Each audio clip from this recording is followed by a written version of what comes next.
سے 14-15 سال پہلے ہمارے ایک دوست تھے, انہوں نے مجھے انٹرنیٹ پہ سرچ کر کے بتایا کہ یورپ میں ایک قانون بن رہا ہے کہ اگر کسی لڑکی کو پریگننسی ہو جاتی ہے تو وہ پریگننسی گرا نہیں سکتی. یورپ ایسے قوانین اس لیے بناتا ہے کہ ان کے ہاں گروتھ ریشو بہت گر رہا ہے. میں نے خود پھر بی بی سی میں یہ خبر پڑھی اور میں نے اس کا حوالہ بھی نوٹ کیا. میری جو کتاب ہے اس کے اندر وہ لنک بھی ہوگا. وہ خبر یہ تھی کہ اگر کسی لڑکی کے ساتھ جبری زنا ہوتا ہے, جبری, اور اس کو حمل ٹھہر جاتا ہے تو زنا تو غلط ہوا, جبری ہوا ہے نا ان کی رائے میں. ہمارے ہاں تو جبری ہو یا رضا کے ساتھ ہو, دونوں کیا ہیں, غلط ہیں. ان کے ہاں جبرن غلط ہے. تو اگر پریگننسی ہو گئی تو جبری زنا کے نتیجے میں بھی اگر لڑکی کو پریگننسی ہوگی تو اسے حمل گرانے کی اجازت بولو نہیں ہو.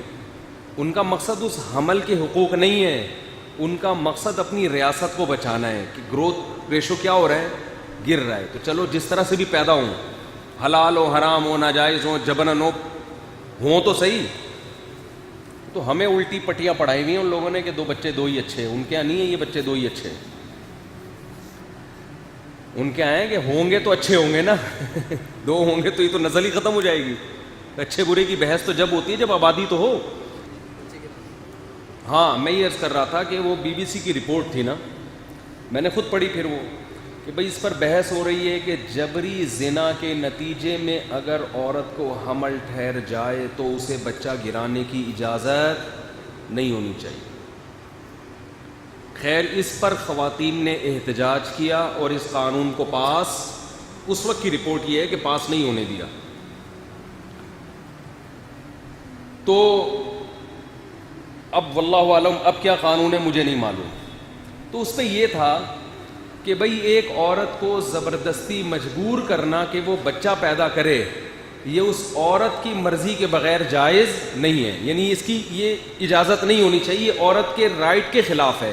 جو اصل پوائنٹ کی بات میں بتانا چاہتا ہوں وہ سمجھیں کہ یہ عورت کے حقوق کے خلاف ہے کہ وہ بچہ پیدا نہیں کرنا چاہ رہی اور آپ اس سے پوچھے بغیر اس پر ایک قانون مسلط کر دیں. لہذا خواتین نے جو احتجاج کیا ہے تو یہ احتجاج اس کی علامت ہے کہ خواتین اس قانون پہ راضی نہیں ہیں. تو ہم خواتین کے حقوق کی پاسداری کے لیے اس قانون کو کیا کرتے ہیں, معطل.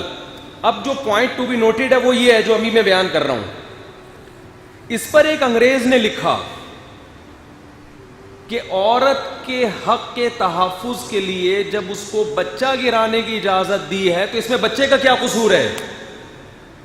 کروڑوں سیلز میں سے ایک ہوتا ہے جس کو اللہ انسان بنانے کے لیے منتخب کرتے ہیں. یہ اللہ کی سلیکشن ہوتی ہے, یہ سلیکشن ہوتی ہے اللہ کی طرف سے. دیکھو حرم میں جیسے پرندے کو مارنا حرام ہے, پرندے کے انڈے کو توڑنا بھی کیا ہے, بولو نا, جائز نہیں ہے. جو پرندے, جن پرندوں کا شکار حرم میں ناجائز ہے نا, جیسے کبوتر, چڑیا وغیرہ, حرم میں تو آپ کچھ بھی نہیں کر سکتے نا, کوئی یعنی درخت بھی نہیں کاٹ سکتے آپ, تو حرم میں پابندی, جوں نہیں مار سکتے آپ. تو فقہاء کا اس پر اتفاق ہے کہ جیسے حرم میں آپ پرندہ نہیں مار سکتے, پرندے کے انڈے کو بھی نہیں توڑ سکتے. کیوں؟ اسے بھی اللہ نے سلیکٹ کر لیا ہے ایک مخلوق بنانے کے لیے.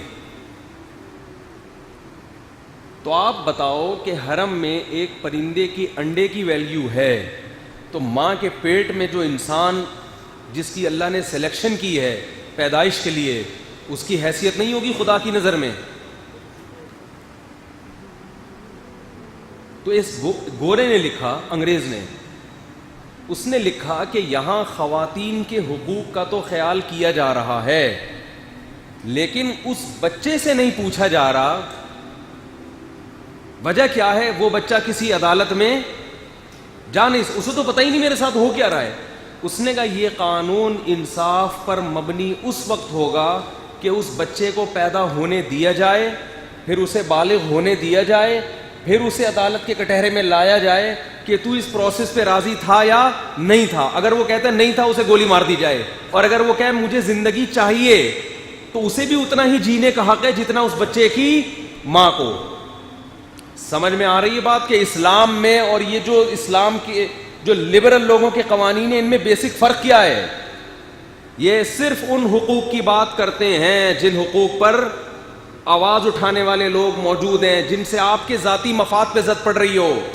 جن حقوق سے آپ کے ذاتی مفاد پہ زد نہیں پڑتی, تو اس پہ یہ بالکل بھی آواز نہیں اٹھاتے. تبھی بوڑھے ماں باپ کا ان کے ہاں کوئی حق نہیں ہے, بوڑھی ماں کا کوئی حق نہیں ہے. اسلام نے اور ایک دن کا بھی حمل ہو, عورت کو اس کو گرانے کی اجازت بولو نہیں دی ہے. اور اگر اس میں جان پڑ گئی ہے, 4 مہینے کا ہو گیا ہے حمل, پھر تو کسی قیمت میں, اس سے پہلے مجبوری میں گرا سکتی ہے, اس لیے کہ ابھی انسان نہیں ہے.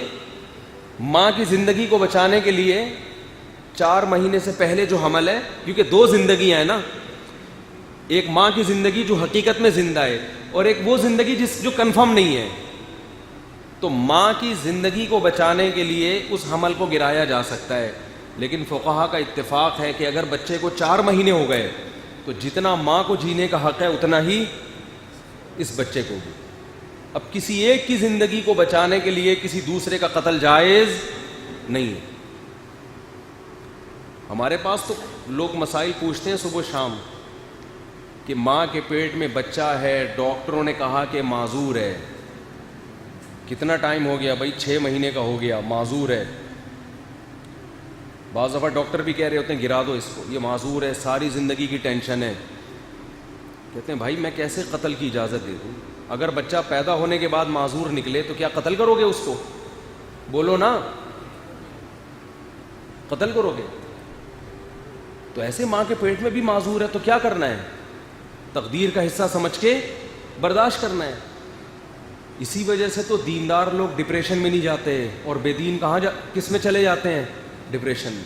دیندار آدمی جو مصیبت اللہ نے دی ہے اس کو کس کی طرف منسوب کرتا ہے؟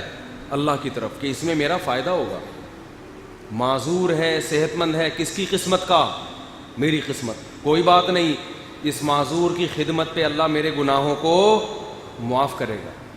ہم نے تو اپنے بچپن میں دیکھا ہے, بچہ معذور پیدا ہوا, 10 سال باپ اس کو ویل چیئر پہ لے کے گھومتا رہے, ایک دن بھی پیشانی پہ لکیریں نہیں آئیں. بچہ جب بڑا ہو گیا نا تو اس کو ویل چیئر پہ 10 سال ویل چیئر پہ گھمایا. کیوں؟ اللہ پہ اعتماد ہے, اللہ پہ توکل ہے. بھائی میری قسمت کا. میں جب بھی ان صاحب سے ملتا میں کہتا آپ کا بچہ ہاتھ پاؤں ٹیڑھے, آپ اس کو سارا دن بیچارے کو لے کے, باپ تو نہیں چھوڑتا. اسی لیے تو اللہ نے ماں باپ کا بڑا حق رکھا ہے بھائی. جو سب سے زیادہ معذور ہوتا ہے, ماں باپ کا چہیتا بھی سب سے وہی ہوتا ہے. تو وہ لے کے گھومتے تھے اس کو. ہم جب پوچھتے کہ انکل آپ تھک نہیں جاتے, انہوں نے کہا بیٹا شاید یہی قیامت کے دن ہماری بخشش کا ذریعہ بن جائے. بے دین آدمی ڈپریشن میں جاتا ہے, یہ کیا ہو گیا, میں نے تو بڑے خواب دیکھے ہوئے تھے, میں یوں کروں گا, میں یوں کروں گا, میں ایسے کروں گا, یہ تو ٹینشن پیدا ہو گئی. وہ تو چاہے گا ماں کے پیٹ میں ہی اس کو مار دیا جائے, کیونکہ اسے پتہ ہے کہ ماں کے پیٹ میں ماروں گا تو کوئی پوچھنے والا نہیں ہے. عرب اپنی بیٹیوں کو زندہ دفن یہی سوچ کے کر دیا کرتے تھے کہ ابھی قتل کر دو, اس کا پوچھنے والا کوئی نہیں. پوچھتا تو باپ ہے نا, جب باپ ہی قتل کر رہا ہے تو کون پوچھے گا؟ اسی پہ قرآن کی آیتیں نازل ہوئیں. وَإِذَا الْمَوْءُودَةُ سُئِلَتْ بِأَيِّ ذَنبٍ قُتِلَتْ. اللہ فرماتے ہیں کہ یونائٹڈ نیشن نہیں پوچھے گی تم سے, تمہارے ملک کا کنٹری نہیں پوچھے گا, اصل عدالت تو اللہ کی ہے. وَإِذَا الْمَوْءُودَةُ سُئِلَتْ بِأَيِّ ذَنبٍ قُتِلَتْ. فرمایا ایک دن ایسا قائم ہونے والا ہے کہ اللہ زندہ دفن کی ہوئی بچی کو عدالت کے کٹہرے میں لائے گا, اور اللہ کہے گا تجھے تو یہ بھی یاد نہیں کہ تجھے مارا کس نے تھا, تو معصوم تھی.